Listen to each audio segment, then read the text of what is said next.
الحمد لله الحمد لله وحده والصلاة والسلام على من لا نبي بعده ولا رسول بعده ولا معصوم بعده أما بعد فإن خير الحديث كتاب الله وخير الهدي هدي محمد صلى الله عليه وسلم وشر الأمور محدثاتها وكل محدثة بدعة وكل بدعة ضلالة وكل ضلالة في النار. أعوذ بالله من الشيطان الرجيم. بسم الله الرحمن الرحيم. الله لا إله إلا هو الحي القيوم لا تأخذه سنة ولا نوم له ما في السماوات وما في الأرض من ذا الذي يشفع عنده إلا بإذنه يعلم ما بين أيديهم وما خلفهم ولا يحيطون بشيء من علمه إلا بما شاء وسع كرسيه السماوات والأرض ولا يؤوده حفظهما وهو العلي العظيم.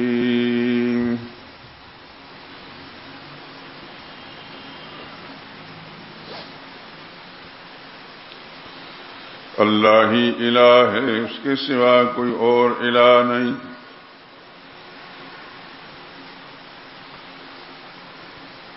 وہ زندہ ہے، دائمی زندگی کا مالک،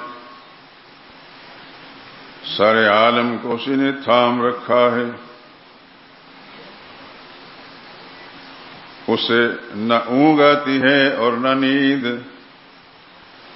اسی کا ہے جو کچھ آسمانوں میں ہے اور جو کچھ زمین میں۔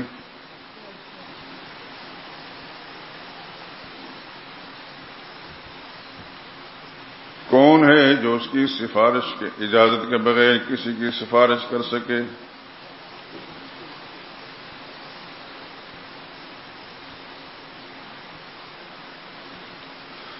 جو کچھ لوگوں کے روبرو ہو رہا ہے اور جو کچھ ان کے پیچھے ہو چکا ہے اسے سب معلوم ہے، اور وہ اس کی معلومات میں سے کسی چیز کا احاطہ نہیں کر سکتے۔ ہاں، جس قدر وہ چاہتا ہے اسی قدر معلوم کرا دیتا ہے۔ اس کی بادشاہت اور اس کا علم آسمان و زمین سب پر حاوی ہے، اور اسے ان کی حفاظت کچھ بھی دشوار نہیں۔ وہ بڑا علی شان اور عظیم الشان ہے۔ سبحان ربک رب العزت عما یصفون وسلام علی المرسلین والحمد للہ رب العالمین۔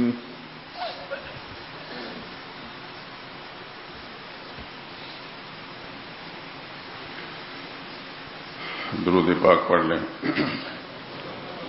اللہم صل علی محمد وعلی آل محمد كما صليت على إبراهيم وعلى آل إبراهيم إنك حميد مجيد۔ اللهم بارك على محمد وعلى آل محمد كما باركت على إبراهيم وعلى آل إبراهيم إنك حميد مجيد۔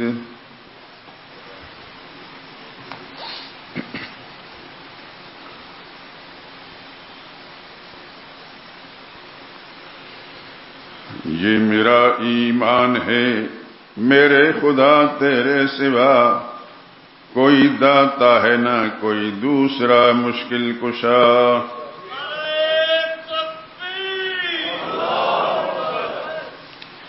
یہ میرا ایمان ہے، میرے خدا تیرے سوا کوئی داتا ہے نہ کوئی دوسرا مشکل کشا۔ سب تیرے بندے ہیں، تو معبود اور مسجود ہے، سب تیرے بندے ہیں، تو معبود اور مسجود ہے، سب تیرے محتاج ہیں، کیا انبیاء کیا اولیاء۔ حکم سے تیرے زمین و آسمان گردش میں ہیں، تابع فرما ہے تیرے بحر و بر آب و ہوا۔ ذرہ ذرہ پتا پتا تیری صنعت کا گواہ، بلبل و قمری ہیں تیری حمد میں نغمہ سرا۔ رازق و خلاق رب المشرقین و مغربین، مقتدر قادر قدیر و مالک روز جزا۔ کون ہے تیرے سوا بندہ نواز و دستگیر، کون ہے تیرے سوا بندہ نواز و دستگیر، تو ہی سنتا ہے شکست شیشہ دل کی صدا۔ زیب دیتی ہے تجھی کو سروری و برتری، تو سزاوار عبادت تجھ کو سجدہ ہے روا۔ تو جو چاہے ریت کے دودھوں سے ہوں چشمے رواں، تو نہ چاہے سانس لے سکتی نہیں موج صبا۔ رب تشریح بھی تو ہے، رب تکوینی بھی تو، ہر جگہ ہر سمت ہر دم حکم چلتا ہے تیرا۔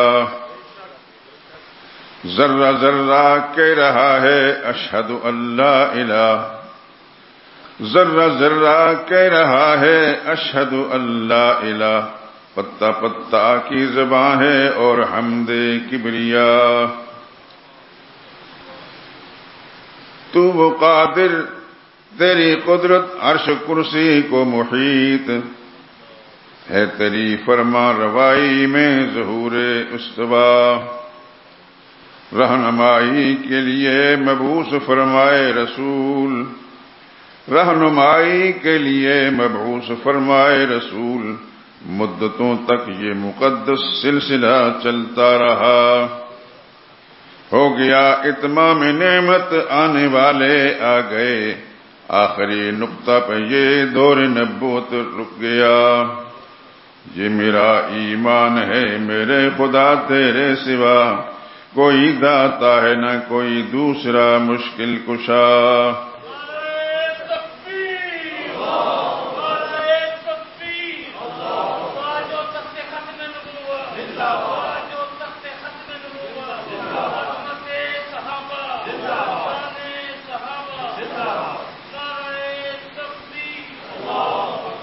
جزاکم اللہ خیرا۔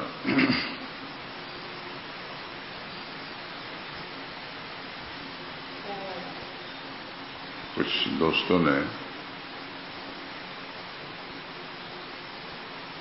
ایک خط کے ذریعے سے فرمائش کی ہے کہ ہم توحید سننے آتے ہیں اور اب توحید کم سننے کو ملتی ہے۔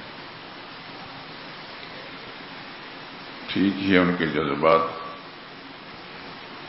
لیکن بہت ساری باتیں اس ضمن میں اور بھی آ جاتی ہیں، وہ بھی کہنی پڑ جاتی ہیں۔ اس لیے ان کی خدمت میں یہ گزارش ہے، توحید میرا مشن ہے، توحید بیان کرنا یہ میرا ایمان ہے، اور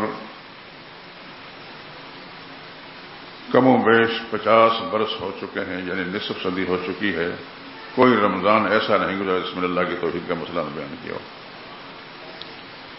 بعض اوقات رمضان کے آغاز سے، کبھی شعبان کے اینڈ سے شروع کرتا ہوں اور کئی مہینوں تک یہ مسئلہ چلتا رہتا ہے۔ الحمدللہ العظیم گناہگار میں ضرور ہوں، لیکن میری سوچ میں، میرے عقیدے میں کوئی فرق نہیں ہے، اور اللہ سے دعا کرتا ہوں کہ اللہ مجھے اس خالص عقیدے پر قائم رکھے زندگی کے آخری سانس تک، اور آپ حضرات کو اور جتنے بھی میرے حلقہ احباب ہیں، اللہ اپنی رحمتوں کے ساتھ عقیدہ توحید کے ساتھ ان کو وابستہ رکھے، اور ان کی نسلوں کو اللہ تعالی ہدایت پر قائم رکھے۔ قرآن حکیم کی جو آیت میں نے تلاوت کی ہے، آپ حضرات اس آیت کو جانتے ہیں، سب کو یاد ہوگی۔ آیت الکرسی کے نام سے یہ آیت ہے۔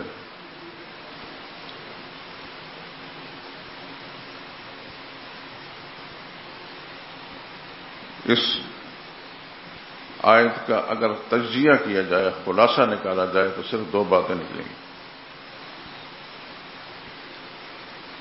ایک بات یہ ہے کہ ساری قدرتوں کا مالک اللہ ہے، اور دوسری بات یہ ہے کہ سب کچھ جاننے والا اللہ ہے۔ یہ جو جملے میں نے عرض کیے ہیں، آپ تنہائی میں بیٹھ کر اس کا تجزیہ کریں، اس آیت کو پڑھیں، ایک ایک لفظ کو پڑھیں، اس کا ترجمہ سامنے لا کر پھر میری اس بات پر غور کریں کہ میں نے صحیح کہا کہ نہیں۔ اور یہ بات یاد رکھیں،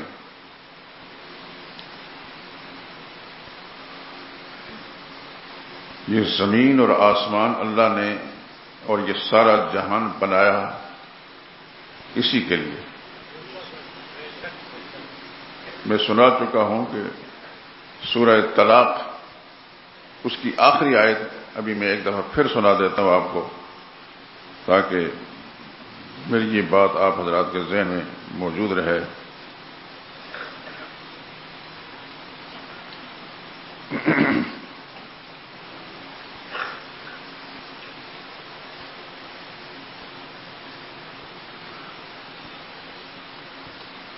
اٹھائیسویں پارے میں 65ویں نمبر کی یہ سورت ہے، اور اس کی آخری آیت 12ویں نمبر کی آیت۔ میں آیت پڑھتا ہوں، ترجمہ عرض کرتا ہوں، اور آپ حضرات اس پر غور بھی فرمائیں۔ اللہ الذی خلق 7 سماوات ومن الارض مثلهن يتنزل الامر بينهن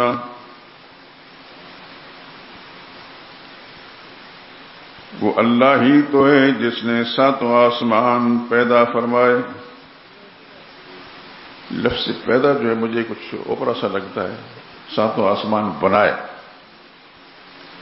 اللہ ہی تو جس نے 7 آسمان بنائے اور اتنی ہی زمینیں بھی، یہ بنیاد۔ یتنزل الامر بینہن، ان کے درمیان اللہ ہی کا حکم چلتا رہتا ہے۔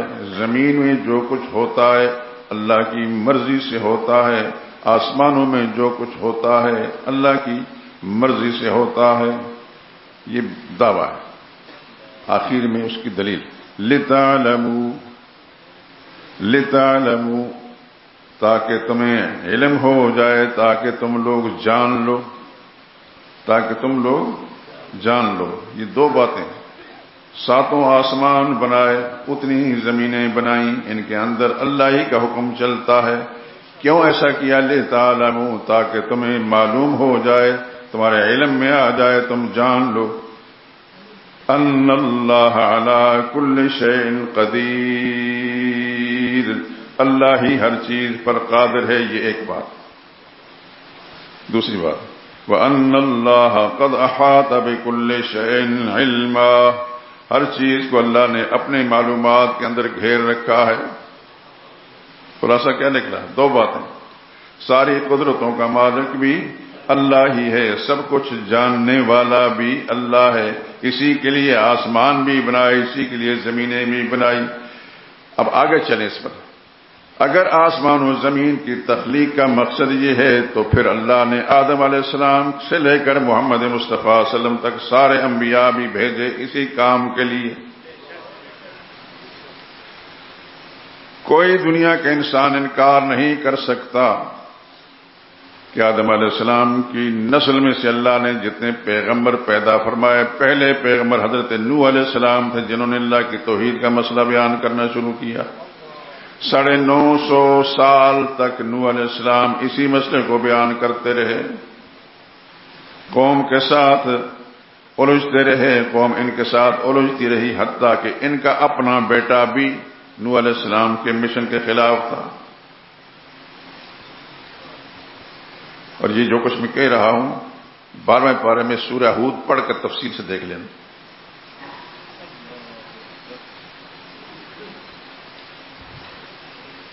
اور آخر میں ایک سورت آتی ہے سورہ نوح، اس کے اندر نوح علیہ السلام کا یہ اعلان بھی، رب انی دعوت قومی لیلا ونہارا، میرے داتا، رب کسے کہتے ہیں؟ جو داتا ہوتا ہے، یاد رکھیں داتا اللہ کے سوا کوئی اور نہیں ہے۔ رب کا معنی داتا، یہ سنسکرت زبان کے اندر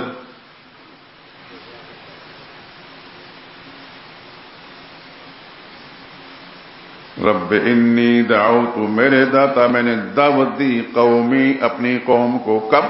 لیلاً راتوں کو، ساری رات دعوت دیتا رہا، ونہاراً دن کو بھی دعوت دیتا رہا۔ یہ کون کہہ رہا ہے؟ نوح علیہ السلام فرما رہے ہیں۔ اور نوح علیہ السلام کتنا عرصہ رہے قوم میں؟ اللہ فرماتا ہے لبث فیہم الف سنۃ الا 50 عاما، نوح علیہ السلام اپنی قوم کے اندر 50 کم 1000 سال رہے۔ کتنے؟ 50 کم 1000 سال رہے اور اسی کی دعوت دیتے رہے۔ اور کس طرح؟ جمعے کا خطبہ نہیں تھا، دعوت قومی لیلا ونہارا، میں نے دعوت دی اپنی قوم کو راتوں کو بھی دن کو بھی، فلم یزدہم دعائی الا فرارا، لیکن یہ بد نصیب میری دعوت سننے کے بعد بھاگتے ہی رہے۔ انہوں نے نہیں مانا۔ پھر قرآن کریم کے تیسرے مقام پر موجود اللہ نے فرمایا کہ نہیں مانیں گے اب، یہ جتنا آپ نے کر دیا، اب میں نے فیصلہ کر دیا، ان سب کو میں نے غرق کرنا ہے۔ آپ سے درخواست ہے کہ میری ان ٹوٹی پھوٹی باتوں کو ذرا دھیان سے سنیں۔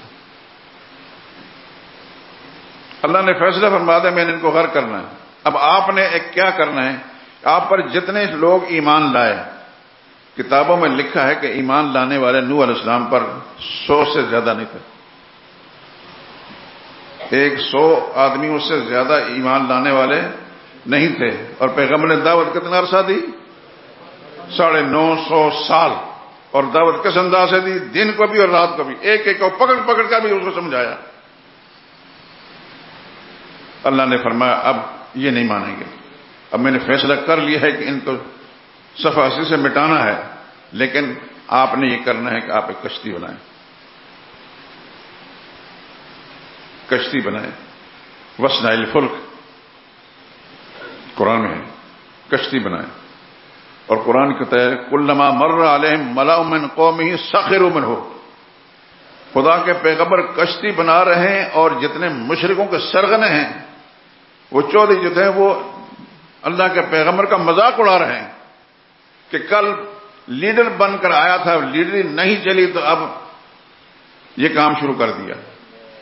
خدا کے پیغمبر نے فرمایا ان تسخروا منا فانا نسخر منکم، آج تم مذاق اڑا لو، وہ وقت آنے والا ہے پھر ایسا ہی جواب ملے گا۔ اور ادھر ساتھ ہی اپنے بیٹے کو، پہلے بھی یہ بات میں کہہ چکا ہوں لیکن پھر دھیان سے سنیں، ہو سکتا ہے کچھ ساتھی نئے ہوں۔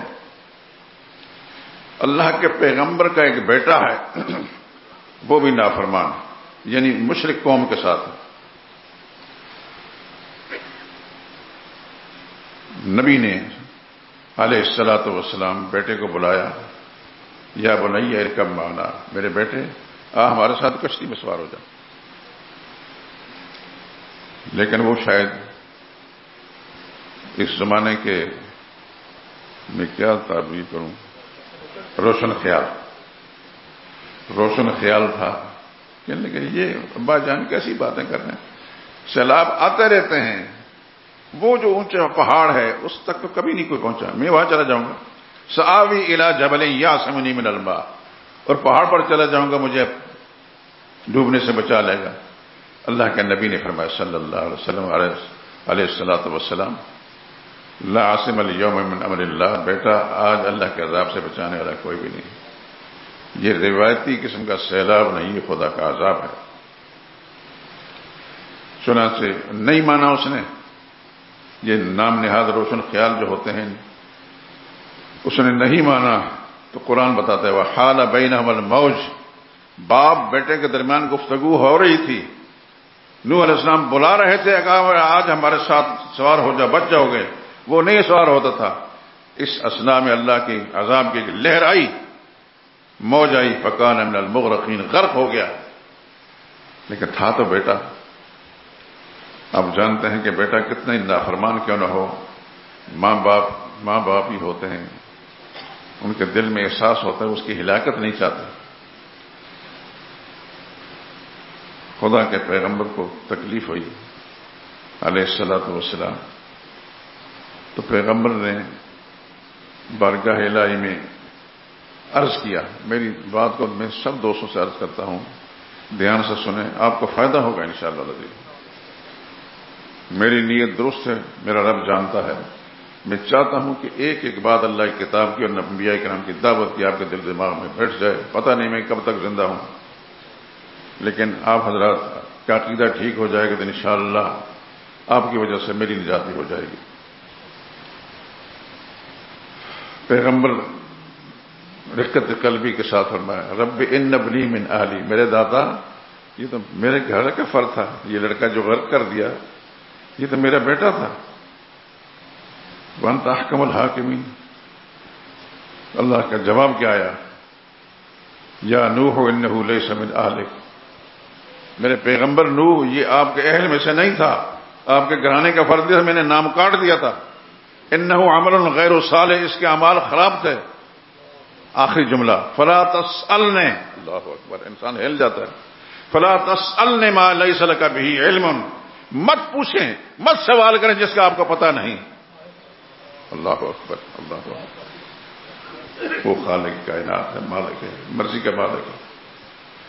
انی اعوذک ان تکون من الجاہلین، انی اعوذ ان تکون من الجاہلین، میں آپ کو نصیحت کرتا ہوں کہ جذبات سے مغلوب ہونے والوں میں شامل نہ ہوں۔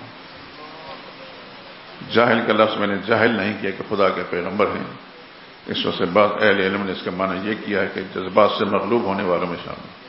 خدا کے پیغمبر نے ہاتھ جوڑ کر بارگاہ الہی میں التجا کی، یا اللہ میرا سوال ٹھیک نہیں تھا، میں معافی مانگتا ہوں، مجھے معاف کر دیں۔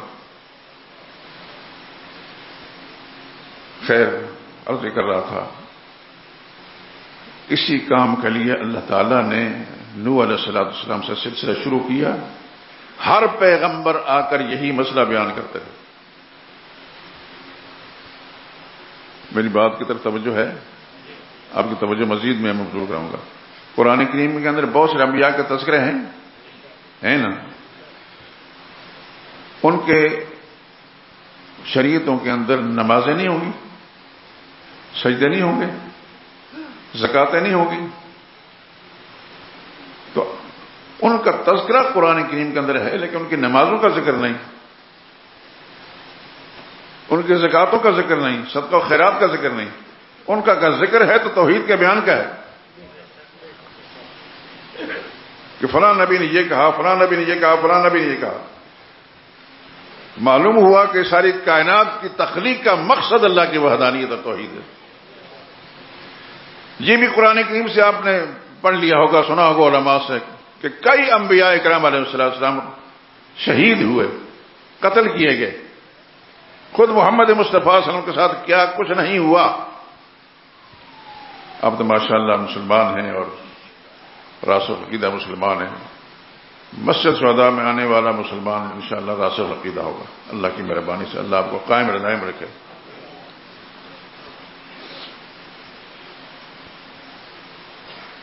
کہ ہر پیغمبر کا تذکرہ قرآن ذکر کرتا ہے، لیکن اس کی توحید کا ذکر کرتا ہے۔ کس طرح دعوت دی، کس طرح دعوت دی، قوم نے کیا جواب دیا، لیکن ان نبیوں کی نمازوں کا ذکر نہیں، زکاتوں کا ذکر نہیں، صدقہ و خیرات کا ذکر نہیں۔ ان نبیوں نے حج بھی کیے ہوں گے اسی خانہ کعبہ میں، یہ یاد رکھیں۔ یہ بیت اللہ جہاں آپ حج کرنے کے لیے جاتے ہیں، اسی میں حج بھی کیے ہوں گے، لیکن قرآن کریم اس کی تذکرہ نہیں کرتا، اس لیے کہ خالق کائنات نے ان کی تخلیق کا جو مقصد تھا اس کو قرآن کریم نے بیان کیا۔ اور وہ ہے اللہ کی توحید۔ آج میں ہوں یا میری طرح کا کوئی اور مولوی یا پیر کہلانے والا اگر خدا کی توحید کا مسئلہ بیان نہیں کرتا، اس سے بڑا بددیانت اور خائن کوئی انسان نہیں۔ اس کے محمد مصطفیٰ صلی اللہ علیہ وسلم کی تعلیمات سے آپ کے مشن سے کوئی تعلق بھی نہیں۔ دیکھیں آپ 13 سالہ مکی زندگی میں رسول اللہ صلی اللہ علیہ وسلم نے اسی مسئلے کو بیان کیا، صحابہ اکرام اسی مسئلے کو بیان کرتے رہے۔ پھر رسول اللہ صلی اللہ علیہ وسلم کو جب تنگ کیا، ایک خاص وقت پر اللہ کے پیغمبر مدینہ طیبہ تشریف لے گئے، تفصیلات نہیں بیان کروں گا۔ مدنی زندگی میں پہنچ کر مشرکین نے حضور صلی اللہ علیہ وسلم کو سکون سے نہیں بیٹھنے دیا۔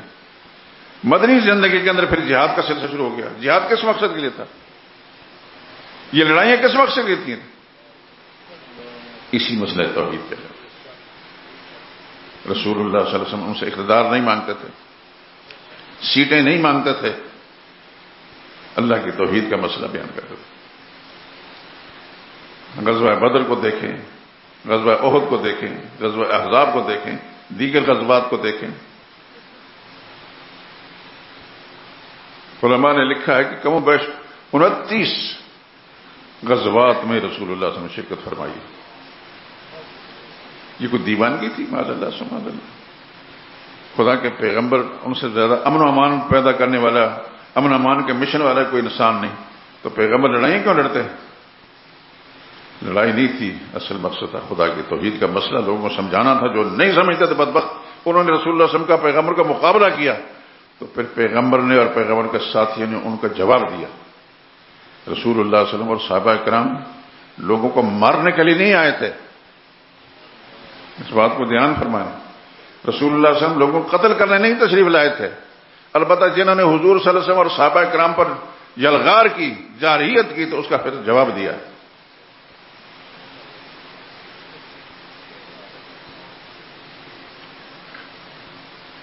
جہاد تھا، جہاد، فساد نہیں تھا، یاد رکھیں۔ پیغمبر اور پیغمبر کے پیروکار جہاد کرتے رہے۔ جہاد کا اصل مقصد ہوتا ہے جد و جہد، کوشش کرنا، سیدھے راستے پر لانے کی کوشش کرنا۔ پیغمبر کرتے رہے، صحابہ کرتے رہے، جو خوش نصیب تھے انہوں نے مانا، جنہوں نے نہیں مانا تو پھر بہت سے ایسے تھے ان کا وہ انجام ہوا جو ابو جہل کا تھا۔ پچھلے جمعے میں آپ نے سن لیا، ابو جہل بڑا سرغنہ تھا مشرکین کا، وہ بدر میں آیا تھا حضور صلی اللہ علیہ وسلم اور صحابہ کرام کو صفحہ ہستی سے مٹانے کے لیے 1000 کا لشکر لے کر آیا تھا، 1000 کا لشکر، اس زمانے کے لحاظ سے ہر قسم کے ہتھیار لے کر، اور رسول اللہ صلی اللہ علیہ وسلم کے پاس صرف 313 تھے اور ان کے پاس 8 تلواریں تھیں بس۔ حضور صلی اللہ علیہ وسلم اور صحابہ کرام کے پاس 8 تلواریں تھیں، تعداد کتنی تھی؟ 313۔ میں ان راستوں پر بھی الحمدللہ گزرا ہوں جہاں جہاں صحابہ نے حضور صلی اللہ علیہ وسلم پانی پیا تھا، وہ بھی میں جگہ دیکھی ہے الحمدللہ۔ اللہ تعالیٰ آپ کو بھی اپنی رحمتوں سے ان جگہوں پہنچائے، اور رسول اللہ صلی اللہ علیہ وسلم کا جو اسوہ حسن ہے وہ آپ حضرات معلوم کر لیں۔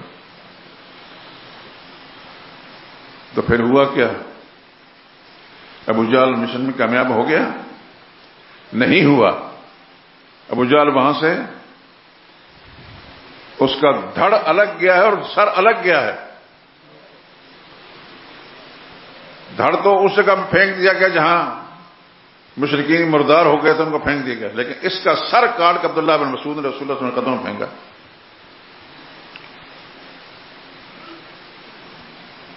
نبی کریم صلی اللہ علیہ وسلم لوگوں کو مارنے کے لیے نہیں تشریف لائے تھے، قتل کرنے کی تشریف نہیں لائے تھے، لیکن جن کی اصلاح اس کے سوا نہیں ہوتی تھی تو پھر اللہ نے اجازت دی، وَقَاتِلُوهُمْ حَتَّى لَا تَكُونَ فِتْنَةٌ وَيَكُونَ الدِّينُ لِلَّهِ، ان کے ساتھ پھر قتال کرو تاکہ کفر کا فتنہ باقی نہ رہے اور خدا کا دین باقی رہے۔ خلاصہ گفتگو یہ ہے کہ اس زمین و آسمان کی تخلیق کا مقصد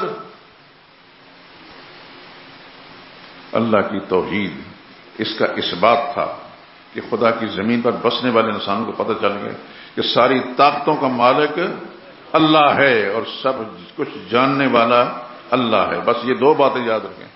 یہی آیت الکرسی کا خلاصہ ہے. اور یہ جیسے میں نے سورۃ طلاق کی آیت کے حوالے سے آپ کو سنا دیا، پوری تفصیل کے ساتھ سنا دیا.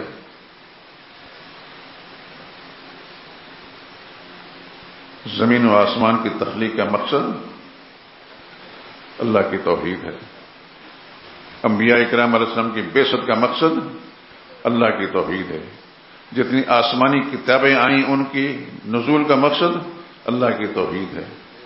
صحابہ کرام نے قربانیاں دیں، کس لیے قربانیاں دیں؟ اللہ کی توحید کی خاطر.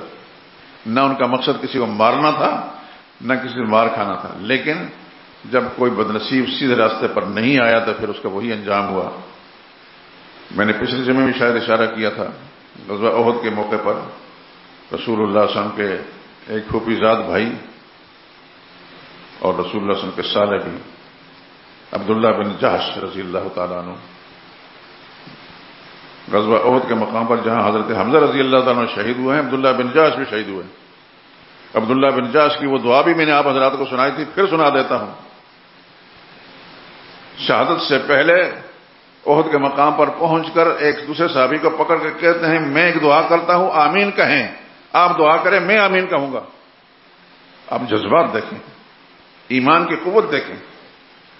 اس صحابی نے جو بھی دعا کی انہوں نے آمین فرمائی. لیکن انہوں نے جو دعا کی وہ یہ تھی کہ یا اللہ کل میرا مشرکین کے ساتھ ٹاکرا ہو، جو کچھ ممکن ہو سکے میرے ہاتھ سے مشرکین جو مرتے ہیں مریں، لیکن مشرکین جو اللہ مجھے اس طرح قتل کریں کہ میرے جسم کے ٹکڑے ٹکڑے کریں. اور یہ دعا مانگ رہے ہیں اور ان کو کہہ رہے ہیں کہ آپ آمین کہیں.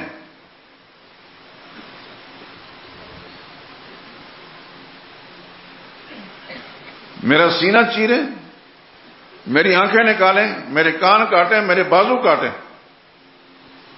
اور کل اللہ تیرے بارگاہ میں جاؤں تو تو پوچھے یہ تیرے ساتھ کیا ہوا. میں کہوں یا اللہ تیرے دین کی خاطر سارا کچھ کیا.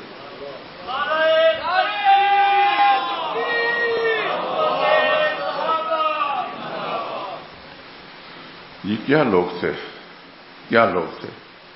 یہ بھی آپ حضرات سن چکے ہیں، بار بار میں بتا چکا ہوں کہ یہ سب خاندانی کافر تھے. ان میں سے کوئی بھی خاندانی مسلمان نہیں. کسی بڑے سے بڑے صحابی ابو بکر صدیق کو دیکھ لیں، وہ بھی خاندانی کافر تھے، کفر سے نکل کر آئے. فاروق اعظم کفر سے نکل کر آئے، سیدنا عثمان کفر سے نکل کر آئے. دیگر بڑے بڑے صحابہ کرام کفر سے نکل کر آئے.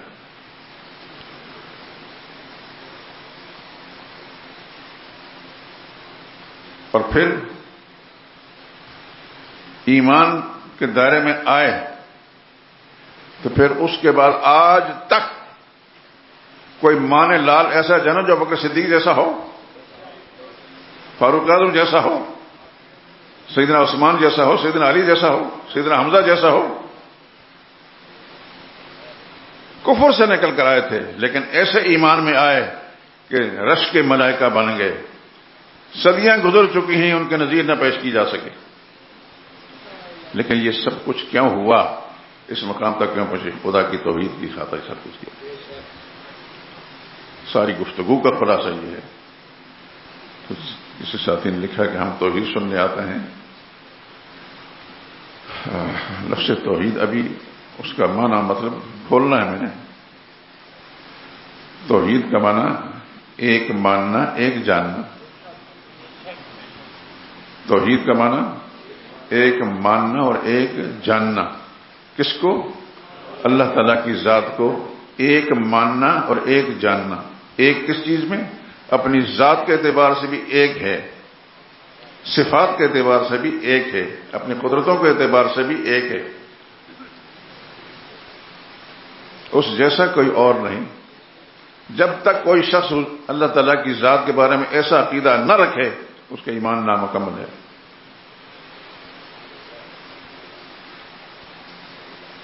قرآن کریم کے اندر جا بجا آتا ہے الہکم الہ واحد تمہارا کارساز ایک ہی کارساز ہے، لا الہ الا ہو، اس کے سوا کوئی اور الہ نہیں۔ آپ جب کسی غیر مسلم کو کلمہ پڑھاتے ہیں، یہی ہوتا ہے نا کہ کلمہ پڑھ، لا الہ الا اللہ محمد الرسول اللہ، تو ترجمہ کراتے ہیں اللہ کے سوا کوئی اور، اللہ کے سوا کوئی اور عبادت کے لائق نہیں، یہ ترجمہ پڑھایا جاتا ہے۔ لیکن عبادت تو عربی زبان کا لفظ ہے، اس کا معنی بھی تو ہونا چاہیے، اس لیے میں کہتا ہوں اللہ کے سوا کوئی اور الہ نہیں، عبادت اور پکار کے لائق نہیں، اللہ کے سوا کوئی عبادت اور پکار کے لائق نہیں، حاجت روا نہیں، مشکل کشا نہیں، اولاد دینے والا نہیں، شفا دینے والا نہیں، رزق دینے والا نہیں۔ الہ کا یہ معنی ہے، اللہ کے سوا کوئی اور الہ نہیں، یعنی پکار کے لائق کوئی نہیں۔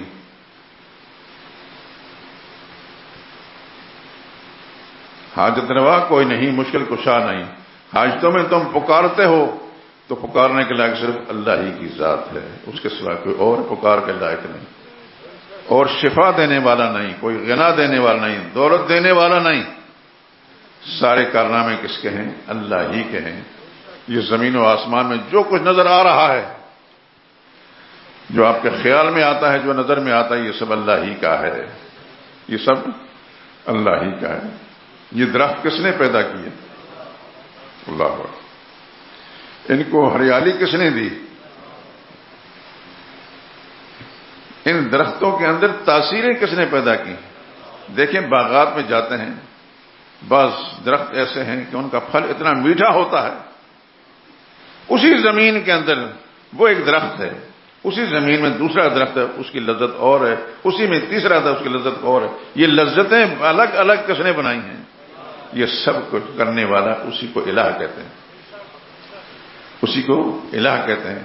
جب کسی کو آپ دار اسلام میں لاتے ہیں تو کہتے ہیں لا الہ الا اللہ، یہ پڑھ، اللہ کے سوا کوئی اور الہ نہیں، اللہ کے سوا اور اس کا اور اللہ کے سوا کارساز نہیں، کام بنانے والا نہیں، کام بنانے والا نہیں، رزق دینے والا نہیں، شفا دینے والا نہیں، غنا دینے والا نہیں، اولاد دینے والا نہیں۔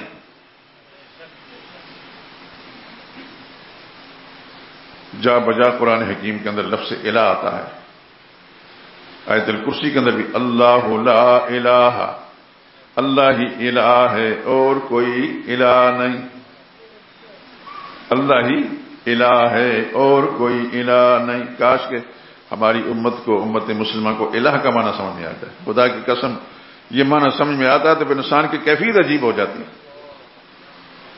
کتنی لذت ہوتی ہے، اللہ کی قسم اٹھا کر کہتا ہوں کہ میں بیان نہیں کر سکتا۔ لفظ الہ کا معنی سمجھ میں آتا ہے، اللہ ہی الہ ہے اور کوئی الہ نہیں۔ الحی، وہ ایسا الہ ہے، زندہ ہے، دائمی زندگی کا مالک ہے، وہ ہمیشہ سے ہے، ہمیشہ رہے گا، اس پر موت نہیں، ساری کائنات فنا ہونے والی ہے، اللہ ہی کے لیے بقا ہے۔ قرآن کی وَتَوَكَّلْ عَلَى الْحَيِّ الَّذِي لَا يَمُوتُ، بھروسہ اس زندہ پر کرو جس پر موت نہیں، جس پر، اللہ اکبر۔ انسان کبھی وہ سوچتا ہے اللہ کے پیغمبر علیہ الصلوۃ والسلام اس دنیا میں مبعوث ہوئے، پھر اللہ نے بلا لیا ان کو، میں نے اور آپ نے نہیں دیکھے۔ دعا کریں کہ اللہ تعالی ہمیں ان کو دیکھنا نصیب کرے، ایسے ایمان لے کر جائیں، ایسا عقیدہ لے کر جائیں کہ ان کے ساتھ ملاقات بھی ہو۔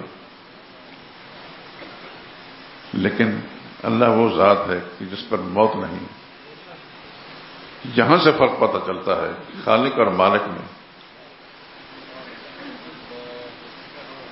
اللہ لا الہ الا ہو، اللہ ہی الہ ہے، کوئی اور الہ نہیں۔ الحی، وہ دائمی زندگی کا مالک، اس پر موت نہیں۔ دوسرے مقام میں قرآن بات ہو وَتَوَكَّلْ عَلَى الْحَيِّ الَّذِي لَا يَمُوتُ، بھروسہ اس زندہ پر کرو جس پر موت نہیں۔ بھروسہ کس پر؟ اس پر کرو جو زندہ ہے اور اس پر موت نہیں۔ القیوم زندہ بھی ہے، سارے جہان کو تھامنے والا ہے، سارے عالم کو تھامنے والا ہے۔ زمین کس نے تھام رکھی ہے؟ اللہ نے۔ آسمان کس نے تھام رکھے؟ آسمانوں کے نیچے کوئی ستون دیکھے، کوئی سہارے دیکھے؟ کتنے بڑے آسمان ہیں، ایک نہیں، دو نہیں، تین نہیں، چار، پانچ، چھ، سات، سوا سماوات، کسی کے نیچے کوئی ستون نہیں، سہارا نہیں۔ کس نے تھام رکھا ہے؟ اللہ نے۔ اللہ نے اپنی طاقت کے ساتھ، قدرت کے سہارے سنبھال رکھا ہے۔ یہ بات سمجھ میں آئے گی تو پھر مسئلہ توحید بھی سمجھ آئے گا۔ اللہ واحد لا شریک ہے، اکیلا ہی، اس کا کوئی حصہ دار نہیں، اس کی کسی صفت کے اندر، کسی طاقت میں، کسی قدرت میں کوئی اور حصہ دار نہیں۔ سارے کے سارے مخلوق ہیں، وہ خالق ہے۔ اللہ اکبر۔ سب اس کے محتاج ہیں، وہ کسی کا محتاج نہیں۔ لا تأخذہ سنۃ، وہ ایسا ہے کہ اس کو اونگ بھی نہیں آتی، اونگ نہیں آتی، ولا نوم، نیند بھی نہیں آتی۔ اونگ اور نیند یہ مخلوق کی صفتیں ہیں۔ خالق وہ ہے جس کو اونگ بھی نہیں ہے اور نیند بھی نہیں ہے۔ لہو ما فی السماوات و ما فی الارض، اسی کا ہے جو کچھ آسمانوں میں ہے، جو کچھ زمین میں ہے۔ بنایا بھی اسی نے، قبضہ بھی اسی کا ہے۔ اللہ اکبر۔ کتنے آسمان ہیں؟ 7 آسمان۔ ہمیں تو ایک آسمان نظر آتا ہے، اس میں کیا دیکھتے ہیں ہم؟ چاند کو بھی دیکھتے ہیں، سورج کو بھی دیکھتے ہیں، ستاروں کو بھی دیکھتے ہیں۔ اللہ اکبر۔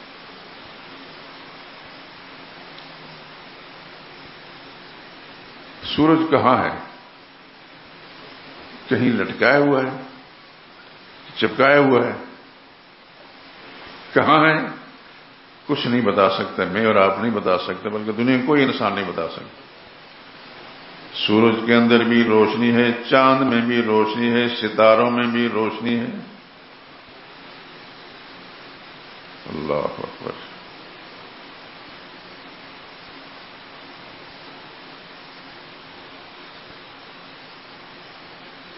اسی کا ہے جو کچھ آسمانوں میں اور جو کچھ زمین میں ہے، اسی نے بنائے ہیں، وہی چلا رہا ہے۔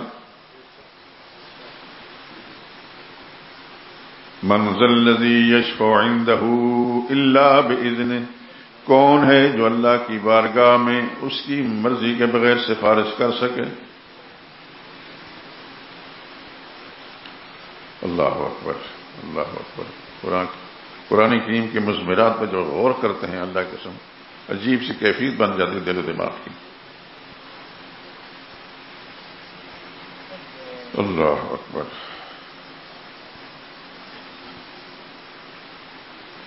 اس کی اجازت کے بغیر کسی کی سفارش نہیں کر سکتے۔ نوح علیہ السلام اپنے بیٹے کے لیے کچھ سفارش کی تھی، مانی گئی؟ نہیں مانی گئی۔ وہ ماننے پر مجبور نہیں، وہ کسی کی بات ماننے پر مجبور نہیں، وہ اپنی مرضی کا مالک ہے، کرتا اپنی مرضی سے۔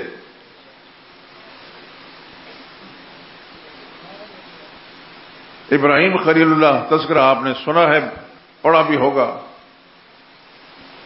خدا کے عظیم پیغمبر ہیں، جد الانبیاء، سارے نبیوں کے دادا ہیں۔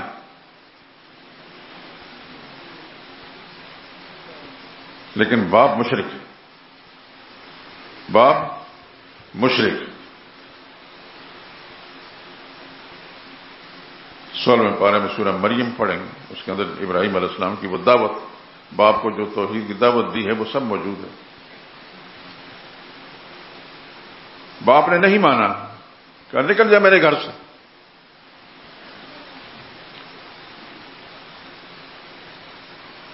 اور بالآخر وہ مشرک رہا، شرک پر مرا۔ اللہ کے پیغمبر نے بارگاہ الہی میں التجا کی، یا اللہ ساری دنیا کے سامنے میرے باپ کو جہنم میں ڈالا جائے گا، مجھے شرمندگی ہوگی، مجھے اس شرمندگی سے بچا۔ خالق کائنات نے فرمایا میرے پیغمبر فکر نہ کریں، ہم آپ کو شرمندہ نہیں کریں گے۔ اللہ اکبر۔ تو حدیث میں آتا ہے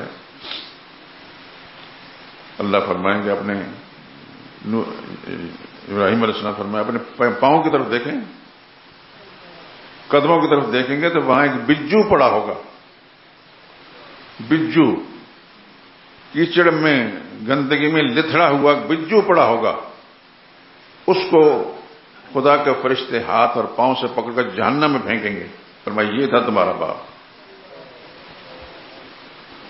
کسی کو پتا نہیں چلا کہ یہ کون تھا۔ خدا کے پیغمبر کو بھی اللہ نے شرمندگی سے بچا لیا، لیکن مشرک کو نہیں بچا۔ یاد رکھیں میرے دوستو، اب میری بات کو آخر غور سے سن لیں، مشرک کل کا ہو یا آج کا، مشرک کے لیے معافی نہیں ہے، مشرک کے لیے معافی نہیں ہے۔ پیغمبر کا چچا ہو مشرک، اس کے لیے معافی نہیں۔ نبی کا باپ ہو مشرک، اس کے لیے معافی نہیں۔ نبی کا بیٹا ہو مشرک، اس کے لیے معافی نہیں ہے۔ نبی کی بیوی ہو مشرکہ، اس کے لیے معافی نہیں۔ اللہ مرضی کا مالک ہے، اللہ اپنی مرضی کا مالک ہے، اس بات کو اچھی طرح ذہن نشین۔ اللہ جو کچھ کرتا ہے اپنی مرضی سے کرتا ہے۔ یفعل اللہ ما یشاء، اللہ جو چاہتا ہے کرتا ہے۔ فعال لما یرید، جو اس کا ارادہ ہوتا ہے وہی کرتا ہے۔ پوچھ پوچھ کر کسی سے نہیں کرتا یہ کروں یا نہ کروں، وہ قادر مطلق ہے۔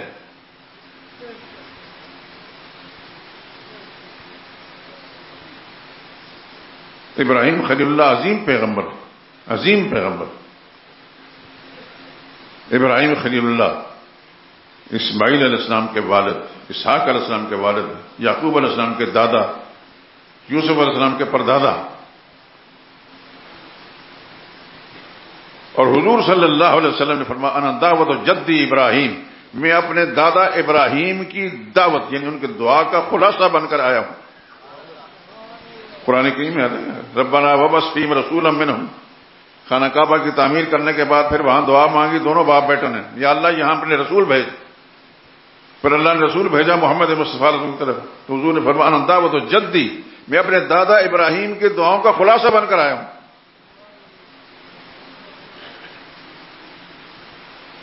مرضی کس کی چلتی ہے؟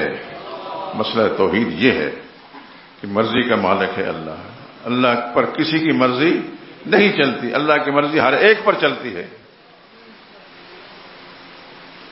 وہ جسے چاہے معاف کر دے، جسے چاہے نہ کرے، کوئی پوچھنے والا نہیں، کوئی روکنے ٹوکنے والا نہیں۔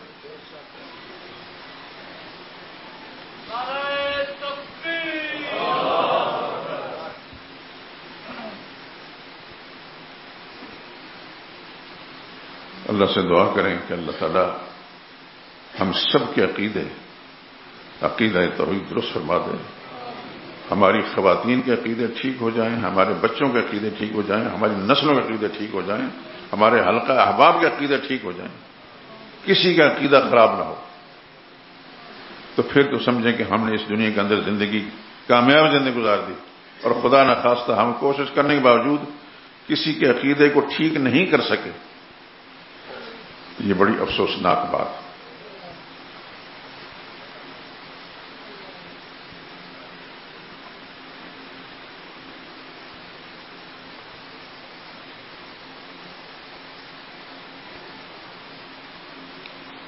یہ بات انشاءاللہ العزیز ہماری بخشش مغفرت کا ذریعہ بنے گی کہ ہم نے ہمارے ظاہر باطن سے میرا رب واقف ہے، کبھی بھی ہم نے ڈنڈی نہیں ماری، کبھی خیانت نہیں کی، جو کچھ سچ ہے وہی سچ بیان کیا ہے، اللہ کی مخلوق تک پہنچایا ہے، اور وہ اللہ کی کتاب کے اندر موجود ہے، اور ہر مسلمان کو ترغیب اس بات کی کہ قرآن کے ساتھ تعلق رکھیں۔